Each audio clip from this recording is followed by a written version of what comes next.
अस्सलाम वालेकुम। हमारे चैनल रिलायबल इंजीनियर में खुश आमदीद। अगर आप हमारे चैनल पर नए हैं तो हमारे चैनल रिलायबल इंजीनियर को सब्सक्राइब करें और साथ ही बेल आइकन को भी दबा लें ताकि आपको हमारी हर आने वाली वीडियो मिलती रहे। तो आज जैसा कि आप देख रहे होंगे मेरे सामने एक ये फ़ैन मोटर आपको नज़र आ रही होगी और ये 4 वायरों वाली फ़ैन मोटर है। तो आज मैं इसके ट्रेसिंग के बारे में आपको बताऊंगा, लेकिन एक्चुअली ये जो मेरे पास यूनिट है यानी कि आउटर यूनिट है, ये तो डीसी इन्वर्टर है ये, ठीक है। तो इसमें मसले की बात ये इसमें मोटर जो है वो एसी लगी हुई है, यानी कि हम इसको डायरेक्ट भी चला सकते हैं कैपेसिटर के साथ, ठीक है। तो इसकी ट्रेसिंग के बारे में बताऊंगा, ये 4 वायरों वाला कैसे ट्रेस होता है। आपको अक्सर लोग कंफ्यूज हो जाते हैं। इनमें से अब 2 वायरें जो हैं वो ऐसी हैं जो दोनों एक ही हैं। मिसाल के तौर पे या तो ये एक हो सकती है या फिर ये एक हो सकती है। एक बात कह रहा हूँ मैं, वैसे मैं अभी आपको ट्रेस करके दिखाऊंगा। तो इनमें से 2 वायरें एक ही होती है, काम इसका भी वही है, बस फ़र्क ये होता है कि कंपनी ने अलग अलग दे दिया होता है, यानी कि न्यूट्रल जो है वो डायरेक्ट हम लगा सकते हैं, कैपेसिटर से देने की हमें ज़रूरत नहीं है। तो आप चाहें तो ये डीसी इन्वर्टर की कभी ख़राब हो जाए तो इसको ऐसे चेंज कर सकते हैं, सादी मोटर भी लगा सकते हैं इसके ये वाले क्लिप काट कर यहाँ से, ताकि आपके पास ये जैक मौजूद रहेगा और इसकी कॉमन रनिंग कॉमन और रनिंग जो वो न्यूट्रल जो है वो ट्रेस करके इसका आप डायरेक्ट इसमें जोड़ के कर सकते हैं, कोई मसले की बात नहीं है। जैसे कि इसका ये अभी न्यूट्रल है, ये तो मुझे पता है, लेकिन मैं आपको बताने के लिए कर रहा हूँ। तो सबसे पहले तो आपको ये करना होगा कि आपने एक डिजिटल मीटर लेना है आपने, और मीटर को कंटिन्यूटी पे सेट कर देना है बजर वाले साउंड पर, ठीक है। अब ये मैंने सेट कर दिया है तो मैं इसको एक जगह पे हैंग कर लेता हूँ। ये मीटर को मैंने हैंग कर दिया है, उम्मीद है कि आपको नज़र आ रहा होगा। जी हाँ, तो बेहतरीन तरीके से आपको मीटर नज़र आ रहा है। तो ये है कि अभी मैं इसको, ये देखिए, सबसे पहले मैंने इसका ये दोनों वायर लिए। मीटर के दोनों वायर लेने के बाद मैं एक एक एक पॉइंट इसका, मतलब एक तार एक पॉइंट पर लगाऊंगा और दूसरा तार दूसरे पॉइंट पे लगा कर देखूंगा। जी, तो हमें यहाँ रीडिंग शो हो रही है 135, ठीक है, 135। और अब मैं दूसरे वाले से इसको चेक कर लूँगा। जी हाँ, तो मैं ये रेड वाले वायर से चेक कर लेता हूँ। पहले मैंने ब्लैक से चेक किया वाइट को, अब वाइट को जो है वो रेड वाले से चेक कर लेते हैं। जी, तो यहाँ पे हमें रीडिंग शो हो रही है 266, यानी कि 266।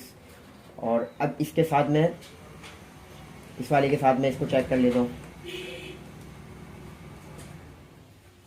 जी, तो इसमें ये हमें बजर दे रहा है, इसका मतलब ये है कि ये बजर दे रहा है, इसका मतलब ये है कि हम ये हमारी वायरें दोनों एक ही हैं, यानी कि जैसा मैंने आपको बताया कि न्यूट्रल जो है हमारे दो ये अलग अलग दे दिए हैं, यानी कि हमें कैपेसिटर में लगाने की ज़रूरत नहीं है।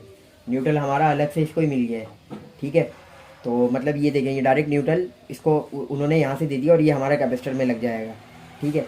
तो ये दोनों वायरें हमारी क्लियर हो गया कि ये दोनों सेम है, वाइट और ये ब्राउन टाइप जो है, मैरून टाइप इसे बोल लें।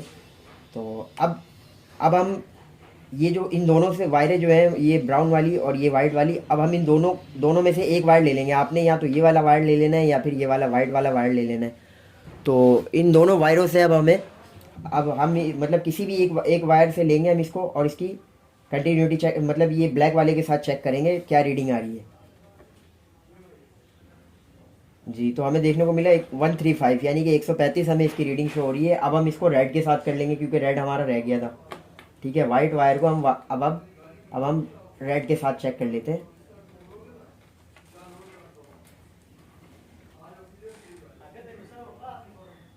जी, तो यहाँ 265 हमें शो हो रहा है और ब्लैक के साथ हमें 135 शो हो रहा था। तो इसका मतलब ये है कि हमें ज़्यादा रीडिंग जो है इसमें देखने को मिली। वही कंप्रेसर वाला हिसाब है, मैं पहले वीडियो बना चुका हूँ कंप्रेसर को कैसे ट्रेस करते हैं। तो ये है कि मैं आपको उसकी वीडियो भी आपको मैं उसका लिंक भी डिस्क्रिप्शन में दे दूँगा, ठीक है। तो ये हमारा जिसमें सबसे ज़्यादा रीडिंग आएगी वो हमारी स्टार्टिंग हो जाएगी, ठीक है। और जिसमें कम रीडिंग आएगी वो हमारी कॉमन हो गई, यानी कि ये बहुत ईजी तरीके से ट्रेस हो गई हैं। इसमें कोई मुश्किल वाली बात नहीं है, बहुत ईजी तरीका है इसका। ये दोनों वायरें सेम है, फ़र्क ये है कि किसी में 3 होती हैं तो ये 3 दे देते हैं, फिर हमें न्यूट्रल जो है वो अलग से जो सप्लाई के कॉन्टैक्ट कनेक्टर लगे हुए होते हैं उसमें से इसको न्यूट्रल देना पड़ता है, यानी कैपेसिटर को न्यूट्रल देना पड़ता है, ठीक है। तो उन्होंने वो इस चीज़ को अलग कर दिया है, समझ रहे हैं। अब मैं इसको आपको डायरेक्ट चला कर दिखाऊंगा। मेरे पास एक कैपेसिटर मौजूद है, ठीक है। ये आपने सबसे पहले तो कैपेसिटर ले लेना है। अब ये डीसी इन्वर्टर में लगा हुआ है ये पंखा, लेकिन फ़ैन, लेकिन हम इसको सादे पे भी चला सकते हैं, मतलब डायरेक्ट भी ऑन कर सकते हैं, कोई मसले की बात नहीं है। इसीलिए मैंने आपको शुरू में बताया कि इसको आप अगर ये मोटर ख़राब हो जाए तो आप इजीली इसको चेंज कर सकते हैं। कोई अगर ऐसे जैक वाली मोटर नहीं है तो कोई मसले की बात नहीं है। आपने ये इसके जैक काट लेने। काटने के बाद इसको कॉमन रनिंग स्टार्टिंग जो है वो ट्रेस करने के बाद जो कॉमन और इसका न्यूट्रल होगा उसको काट के टेप से जोड़कर जो जो पॉइंट इसका है उस पर लगा दें आप। बहुत ईजी तरीका है, कोई मसले की बात नहीं है। ये देखें, मैं इसको अभी ऑन करके आपको दिखाता हूँ। ये मैंने लीड ली है, ठीक है, कैपेसिटर में लगा चुका हूँ इसके अंदर। सबसे पहले तो मैं मीटर उतार लेता हूँ, कहीं मेरा मीटर गिर जाए। तो मैं इसको लगा लेता हूँ। मेरे पास एक इलेक्ट्रिक बोर्ड है, ठीक है।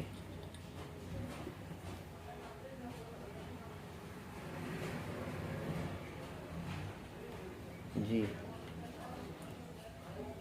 जी, तो ये देखें, आपने ऐसे नहीं करना है। आपको अगर आपके पास पूरी सामान वगैरह सब कुछ मौजूद है तो आपने उस तरीके से उसको चेक करना है। फ़िलहाल मेरे पास ये मतलब समझ लें कि आपको दिखाने के लिए मैं कर रहा हूँ। जी, तो ये देखिए माशाल्लाह बेहतरीन ये ऑन हो गया। बहुत इजी तरीका है, कोई मसले की बात नहीं है, ठीक है। ये मैंने इसको बंद कर दिया है। तो बहुत इजी तरीका है। तो अगर आपको वीडियो अच्छी लगी है तो लाइक शेयर लाजमी कीजिएगा और साथ ही हमारे चैनल रिलायबल इंजीनियर को भी सब्सक्राइब करें। हमें दीजिए इजाज़त, मिलता है आने वाली वीडियो में। अल्लाह हाफिज़।